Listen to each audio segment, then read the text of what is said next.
चलो अभी यहाँ पे देखो, चैप्टर नंबर 7, अल्टरनेटिंग करंट।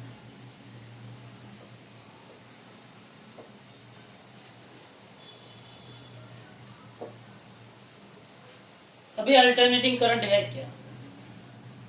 तो हमारे पास दो प्रकार के करंट है, एक डीसी करंट और दूसरा क्या है मेरे पास, एसी करंट। डीसी करंट और एसी करंट में कितना डिफरेंस है? डीसी करंट मतलब क्या होता है, यूनिडायरेक्शनल। वो क्या होता है, डीसी करंट होता है। डीसी करंट मतलब अगर मैं करंट का टाइम के साथ का ग्राफ लूं, करंट का अगर मैं टाइम के साथ ग्राफ लेता हूं, तो अगर ऐसा करंट होगा वो कौन सा करंट होगा, डीसी करंट। या तो ऐसा करंट होगा, वो भी कौन सा करंट होगा, डीसी करंट। या फिर अगर आप देखने जाओ, या फिर ऐसा करंट होगा, वो भी कौन सा करंट होगा, डीसी करंट होगा। या फिर अगर आप देखने जाओ तो ऐसा करंट भी कौन सा करंट होगा, डीसी करंट होगा। मतलब ऐसा करंट कि जिसका टाइम के साथ, किसके साथ, टाइम के साथ रिलेशन क्या हो, कि वो या तो एक ही पॉजिटिव हो या तो सिर्फ क्या हो, नेगेटिव हो। ऐसे करंट को हम कौन सा करंट बोलते हैं, डीसी करंट बोलते हैं। समझ में आ रहा है? तो ये सब किसकी, यूनिडायरेक्शन। उसका मैग्नीट्यूड चेंज हो सकता है, उसका क्या चेंज हो सकता है, मैग्नीट्यूड वेराई हो सकता है, मैग्नीट्यूड कांस्टेंट भी हो सकता है, मैग्नीट्यूड वेराई हो सकता है उसका, हाँ, लेकिन उसका डायरेक्शन कभी भी चेंज नहीं होता है। उसको कौन सा करंट बोलते हैं, डीसी करंट बोलते हैं। अब AC current with respect to time, direction of AC current continuously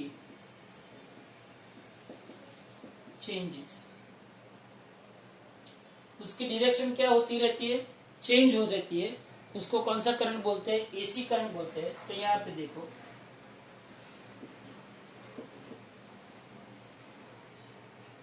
plus minus plus minus plus minus, इसको कौन सा करंट बोलते हैं, एसी करंट। फिर यहाँ पे देखो,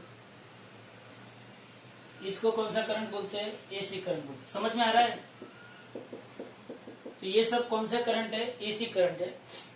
डीसी करंट जो है, डीसी करंट का सोर्स रिप्रेजेंट करना है। डीसी करंट का क्या रिप्रेजेंट करना है, सोर्स अगर रिप्रेजेंट करना है तो हम कैसे रिप्रेजेंट करेंगे, ये पॉजिटिव, ये नेगेटिव, ये प्लस और ये माइनस। तो ये किसका सोर्स है, डीसी करंट का सोर्स है। ध्यान से समझना, ये पॉजिटिव, ये नेगेटिव,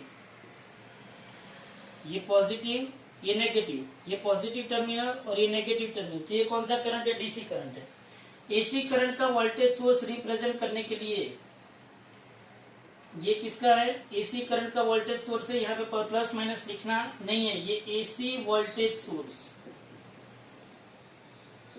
ये कौन सा वोल्टेज सोर्स है, एसी वोल्टेज सोर्स है। और ये कौन सा वोल्टेज सोर्स है, डीसी वोल्टेज सोर्स। याद रहेगा? तो ये बेसिक डिफरेंस है AC current and DC current. अब ध्यान से समझो, मुझे यहाँ पे जो समझना है वो एसी करंट की अलग अलग प्रोसीजर समझनी है, अलग अलग पैरामीटर्स उसके समझने हैं। अब सपोज कि मैं ऐसा लूं, मुझे कोई भी फंक्शन, एक फंक्शन है मेरा, function y is equal to f of t है। y is a function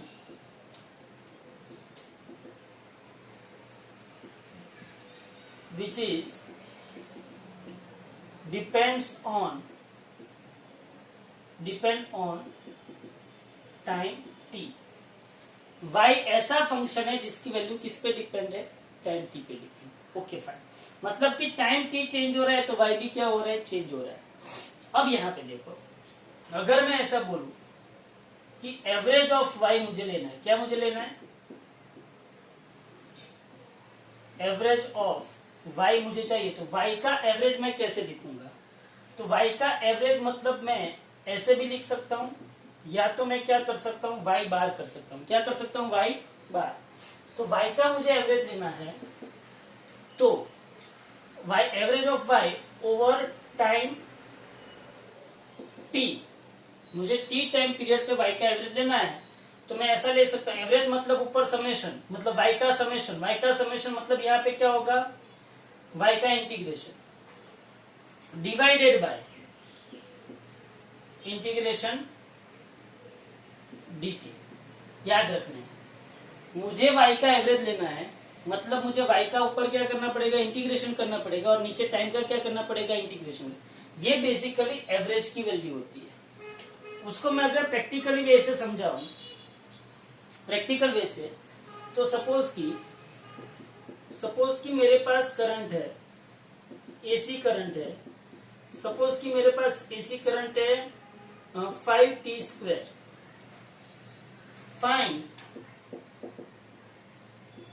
average of I at t is equal to 2 second. आपको ऐसा पूछा कि I is equal to 5t² है, तो find average of I at t is equal to 2 second. Average लेना है I का एवरेज लेना है, मतलब मैं यहाँ पे क्या लिखूंगा? एवरेज ऑफ I, मतलब कि मैं यहाँ पे ऐसा लिखूंगा I average is equal to, बोलो y का एवरेज लेना था तो ऊपर y का इंटीग्रेशन डिवाइडेड बाय t। तो यहाँ पे एवरेज में क्या लूंगा? I dt divided by t, integration I dt divided by integration dt। अच्छा चलो यहाँ पे देखो, इंटीग्रेशन I dt क्या है? I क्या है मेरे पास? 5t²। तो 5t² dt डिवाइडेड बाय, इसका इंटीग्रेशन क्या होता है? ये 1 dt। चलो इंटीग्रेशन कहां से कहां करना है? 0 to 2 सेकेंड। कहां से कहां करना है इंटीग्रेशन? 0 to, तो ये 0 to 2 हुआ, ये भी क्या हुआ? 0 to 2। अब देखो 5 बाहर निकल गया, t² dt 0 to 2, इसका क्या होगा? t 0 to 2। चलो 5 बाहर निकल गया, t² का क्या होगा इंटीग्रेशन? बोलो t² का इंटीग्रेशन क्या होता है? तो t² का इंटीग्रेशन होता है t³ 3 0 to 2 डिवाइडेड बाय ये t, ये 0 to 2। चलो 5/3 हुआ ये, t की जगह पे अपर लिमिट 2 का क्यूब माइनस 0 का क्यूब डिवाइडेड बाय ये 2 माइनस 0। तो बोलो 2 का क्यूब क्या आएगा? 8। 2 का क्यूब क्या आएगा? 8। 8 5 जा 40 और 3 2 जा 6, तो इसका आंसर क्या आएगा? 40/6 एम्पियर। समझो ध्यान से, मुझे कोई भी फंक्शन जो टाइम पे डिपेंडेंट है, किस पे डिपेंडेंट है? टाइम पे, उसका एवरेज लेना है। एवरेज अगर मुझे लेना है तो integration something dt divided by dt, integration that function into dt divided by integration dt। मुझे यहाँ पे I is equal to 5t² बोला था, उसका मुझे average t is equal to 2 second पे लेना है। हाँ, तो मैंने क्या किया? I का एवरेज लेने के लिए integration I dt divided by integration dt, I की जगह पे 5t² रख दिया, और 1 dt का इंटीग्रेशन होता है t² का होता है t³/3। आंसर ये बेसिक है, ये आप लोगों को सिर्फ समझना है, आगे इसके ऊपर से सब कुछ आएगा। आपको यहाँ पे सिर्फ ये समझना है कि कैसे मैं इंटीग्रेशन अप्लाई कर सकता हूँ। बराबर है? इसमें किसी को डाउट है? बोलो, इसमें किसी को डाउट है? ओके, तो यहाँ पे आगे देखो, ये डीसी करंट है, ये कौन सा करंट है? एसी करंट है। बराबर, DC current, AC current unidirectional, इसमें डायरेक्शन क्या होती है? चेंज होती है। हमारे घर पे जो करंट आता है वो कौन सा करंट आता है? एसी करंट आता है। घर पे जो करंट आता है वो कौन सा आता है? एसी।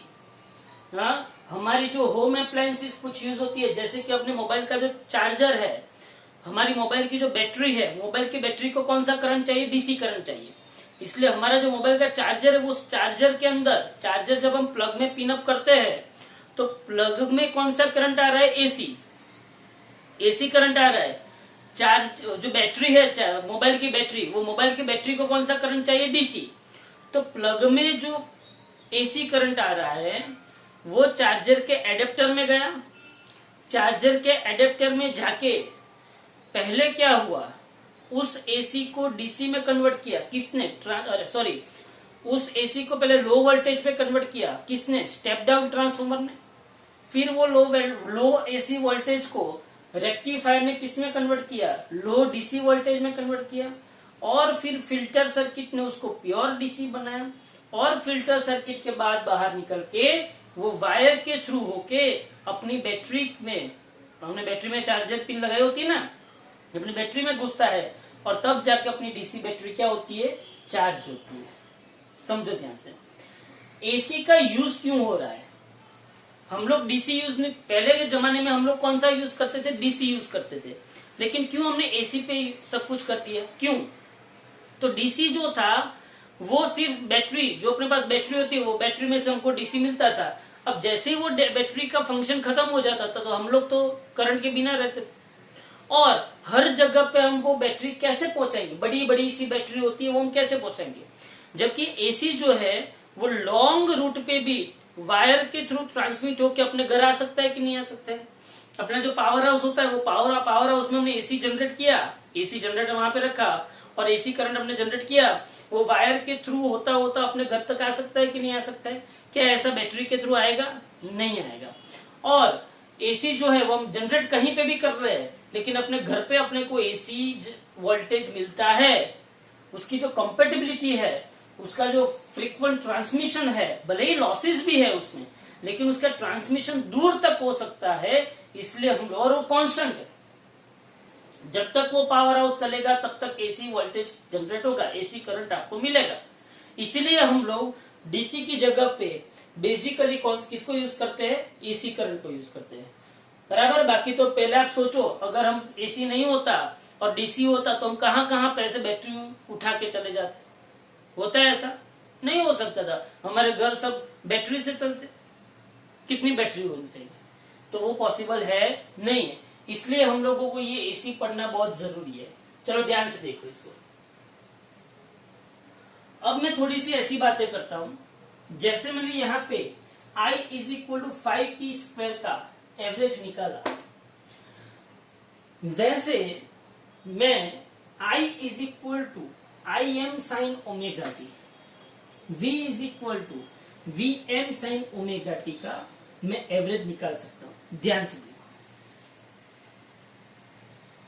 ध्यान से देखना कैसे मैं V और I का एवरेज निकालता हूं। चलो, आपको ऐसा पूछा गया, find average of V = Vm sin ωt। V क्या, Vm क्या है, पीक वोल्टेज, या तो उसको और क्या बोला जाता है, मैक्सिमम वोल्टेज। ओमेगा क्या है, एंगुलर फ्रीक्वेंसी, एंगुलर फ्रीक्वेंसी। और ओमेगा के आपको दो इक्वेशन पता होने चाहिए, 2πf और 2π/, ये दो इक्वेशन आपको पता होने चाहिए। ये v जो है वो t का फंक्शन हुआ कि नहीं हुआ, क्योंकि यहाँ पे टाइम चेंज होता जाएगा, वैसे v की वैल्यू क्या होती जाएगी, चेंज। अब मुझे v का क्या करना है, find average of v = Vm sin ωt over time period t। ऐसा आपको क्वेश्चन है, ये क्वेश्चन है।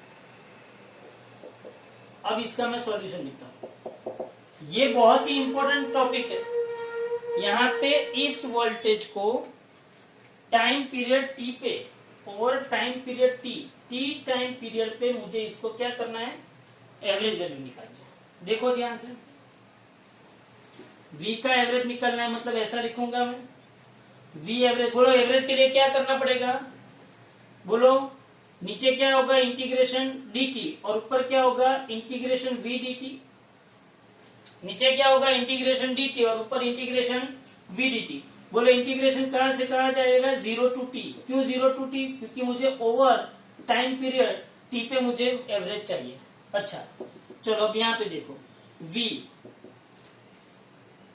0 to t v dt मतलब v मतलब क्या है, vm sin omega t dt divided by, चलो 0 to t 1 dt का क्या होगा, ये 1 है, 1 का क्या होगा t, तो यहां पे क्या आ गया 0 to t।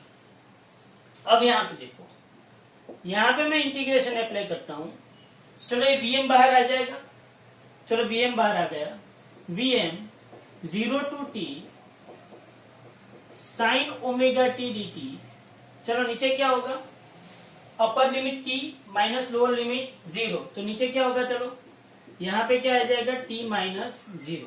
चलो वापिस मैं vm को बाहर ले लेता हूं, बाहर ही है, और ये vm बाई टी आ गया, 0 to t sign omega T dt। बोलो साइन ओमेगा टी का इंटीग्रेशन क्या होता है,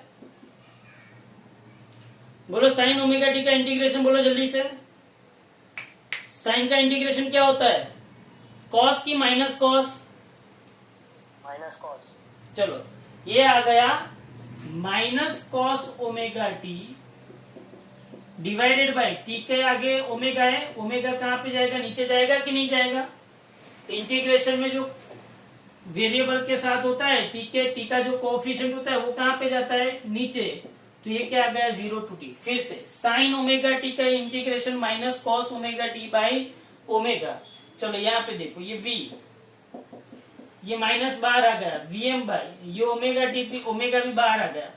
चलो अब यहाँ पे देखो कॉस ओमेगा की जगह पे क्या लिख सकते हैं हम, 2 पाई बाई कैपिटल टी लिख सकते हैं,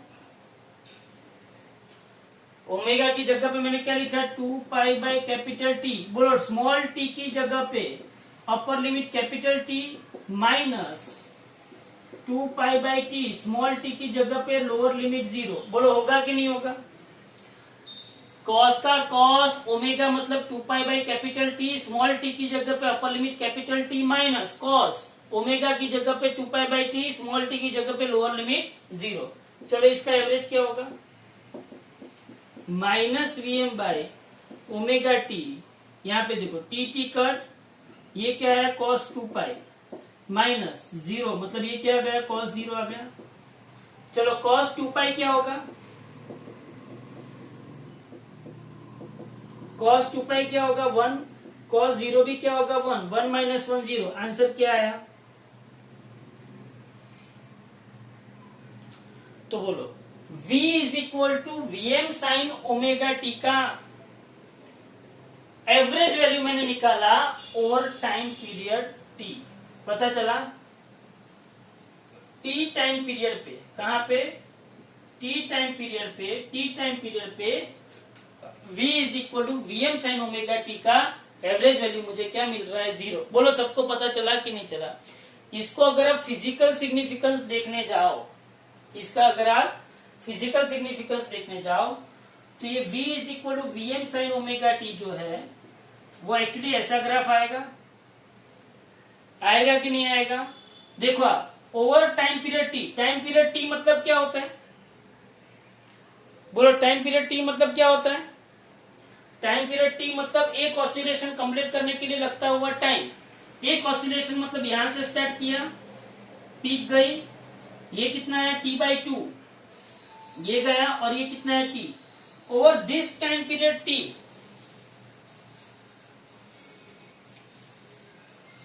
over this time period t, सुनो ध्यान से, over this time period t, अब ध्यान से अगर देखो तो ये 0 है, ये +1 है, ये 0 है, ये +1, ये -1, +1 - 1 क्या हो जाएगा 0, +1 - 1 क्या हो जाएगा 0, और ये 0 ये 0 ये 0, तो उसका इस पूरे टाइम पीरियड पे इंटीग्रेशन क्या हुआ 0, मतलब उसका एवरेज क्या है 0। बोलो ये पता चला कि नहीं चला, मतलब एक फुल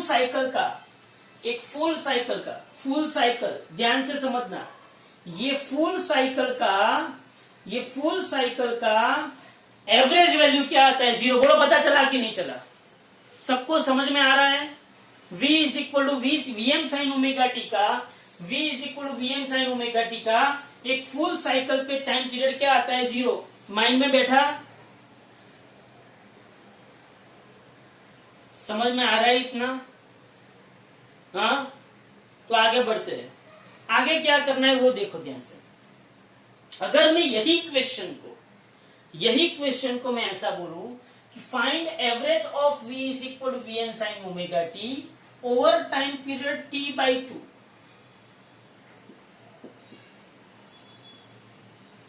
अब बोलो, मैंने पहले कौन से टाइम पीरियड पे पूछा? t, ये 0 to t है। अब t/2 पे यहां पे इसका एवरेज वैल्यू कितना होगा?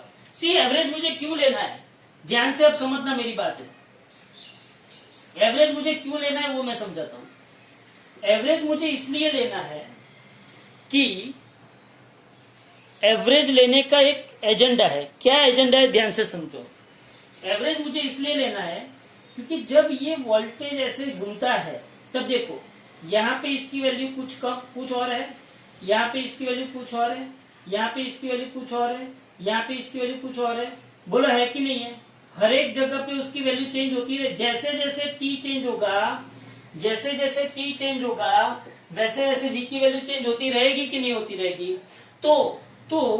तो मैं ऐसा पूछ रहा हूं कि अगर मैं 0 to t लेता हूं, क्या लेता हूं? 0 to t, तो जितने ऊपर पॉजिटिव में है उतने ही नीचे नेगेटिव में। 0 to t अगर मैं लेता हूं तो जितने ऊपर पॉजिटिव में उतने ही नीचे नेगेटिव में है। तो सीधी सी बात है कि यहाँ पे ये जो ऊपर है उसके कोरिस्पोंडिंग यहाँ पे नीचे है, ये जो ऊपर है उसके कोरिस्पोंडिंग यहाँ पे नीचे है, ये जो ऊपर है उसके कोरिस्पोंडिंग यहाँ पे नीचे है। समझ में आया? इसलिए ओवर टाइम पीरियड टी आपका आंसर क्या आता है? 0 आता है। बोलो पता चला कि नहीं चला? लेकिन अब उसने ऐसा पूछा है कि मुझे ओवर टाइम पीरियड टी नहीं चाहिए, मुझे over time period t/2। t/2 time period पे इसकी एवरेज वैल्यू कितनी आएगी? ओके, तो इस क्वेश्चन को सॉल्व करते हैं। क्वेश्चन वही का वही, सिर्फ मैंने लिमिट चेंज कर दी। अब क्या होगा, ध्यान से देखो। अब क्या होगा? ओवर टाइम पीरियड t/2 मुझे आंसर चाहिए। सुनो यहां,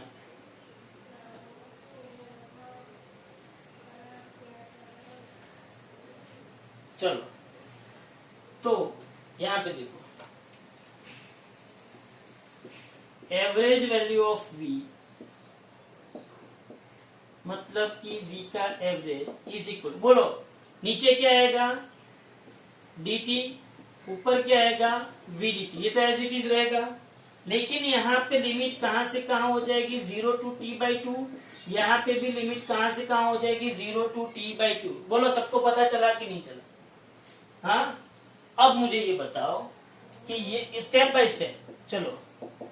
पहले तो नीचे वाला 1 dt है, नीचे वाला 1 dt है, तो मैं यहाँ पे क्या लिख सकता हूं? इंटीग्रेशन 1 dt का इंटीग्रेशन क्या आएगा? t, और कहां से कहां? 0 to t/2। बोलो लिख सकता हूं कि नहीं लिख सकता हूं? लिख सकता हूं मैं 0 to t/2 1 dt का इंटीग्रेशन, और यहाँ पे 0 to t/2 v की जगह पे मैं क्या लिख सकता हूं? vm sin omega t dt। ये vm बाहर निकल गया, डिवाइडेड बाय, सॉरी vm बाहर निकल गया, ये 0 to t/2, ये 0 to t/2, और यहाँ पे क्या आएगा? Sign omega T dt। बोलो यहाँ पे स्मॉल टी की जगह पे अपर लिमिट क्या रखूंगा? Capital t/2 minus lower limit 0। अच्छा, अब यहाँ पे देखो vm एज इट इज, ये t/2 यहाँ पे आ जाएगा, और यहाँ पे 0 to t। बोलो साइन ओमेगा टी का इंटीग्रेशन क्या होगा? साइन ओमेगा टी का integration minus cos omega T by omega. कहां से कहां इंटीग्रेशन जाएगा? 0 to t/2। बोलो ये पता चला? किसी को इसमें डाउट? देखो, integration 0 to t/2 v dt divided by integration 0 to t/2 1 dt। v की जगह पे vm sin ओमेगा टी रखा। 1 dt का इंटीग्रेशन क्या होता है? टी, स्मॉल टी, ये 0 टू टी बाई टू, तो अपर टी, स्मॉल टी की जगह पे upper limit T by two minus lower limit 0, VM बाहर निकल गया, तो ये sign omega T D T हुआ कि नहीं हुआ। अब ये टी बाई टू नीचे है, वीएम ऊपर है, तो VM upon T by two sign omega t का इंटीग्रेशन क्या होता है, minus cos omega T by omega, कहां से कहां, 0 टू टी बाई टू। अब देखो यहां, अब देखो, तो ये v इज इक्वल टू, बोलो ये माइनस बाहर आएगा और ओमेगा बाहर आएगा और 2 ऊपर चला जाएगा, तो -2vn upon omega T minus 2 पर 2vm divided by omega T, और यहां पे बोलो cos 2 pi by T, omega की जगह पे 2 pi by T, small T की जगह पे T by two, minus cos omega की जगह पे 2 pi by T, small T की जगह पे 0। बोलो इतना पता चला कि नहीं चला, माइनस बाहर आ गया, 2vm बाई टी, ओमेगा बाहर आ गया, कॉस का कॉस ओमेगा की जगह पे 2 pi by T, small T की जगह पे upper limit T by two, minus cos omega की जगह पे 2 pi by T, small T की जगह पे लोअर लिमिट 0, ये अपर लिमिट है, ये लोअर लिमिट है। चलो इसका आंसर क्या आएगा, v is equal to -2vm। चलो ओमेगा को क्या लिख सकता हूं, 2 पाई बाई टी, तो ओमेगा को मैंने क्या लिखा, 2 pi by T into T. यहां पे देखो टी टी कट, 2 कट, बोलो क्या होगा, टी टी कट 2 कट, तो यहाँ पे क्या आएगा, cos पाई माइनस यहाँ पे cos 0, तो average of v is equal to T T cut 2 cut, तो minus vm by pi cos पाई -1 cos 0 1, बोलो minus minus -1 -2 minus minus plus, तो आपका आंसर क्या आया, 2vm बाई पाई।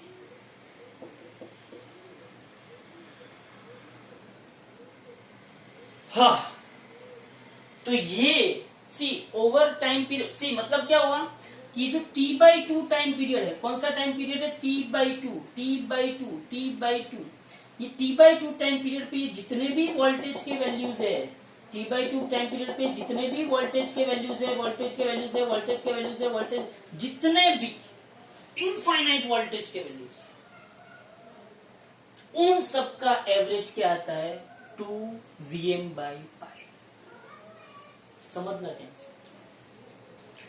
यहां पे मैं आपको ऐसा भी समझा सकता हूं, देखो एवरेज मतलब सबका summation divided by number of particles. मैं यहाँ पे आपको ऐसा भी समझा सकता हूं, देखो ये v, ये t, ऐसे जो आपका वेव आया, या तो मैं आपको ऐसा बता दूं,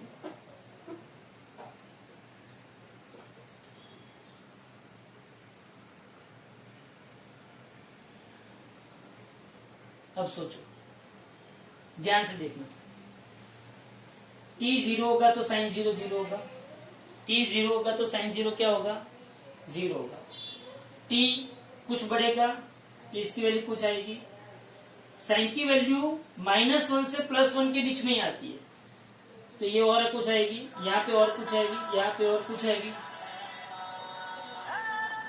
हर जगह पे वैल्यू क्या होती जाएगी, चेंज, हर जगह पे वैल्यू क्या होती जाएगी, change change change change change change change change change, तो आपको इनफाइनाइट वैल्यूज मिलेगी, कहां से, 0 टू t बाई टू, बहुत सारी वैल्यूज मिलेगी, और ये सभी वैल्यू जो वोल्टेज की ये सभी वैल्यूज है, उसका अगर मैं क्या लेता हूं, एवरेज लेता हूं, तो मुझे आंसर क्या मिलता है, इसका इतने से पोर्शन का आंसर, इतने से पोर्शन का एवरेज मुझे क्या मिलता है, 2vm बाई पाई।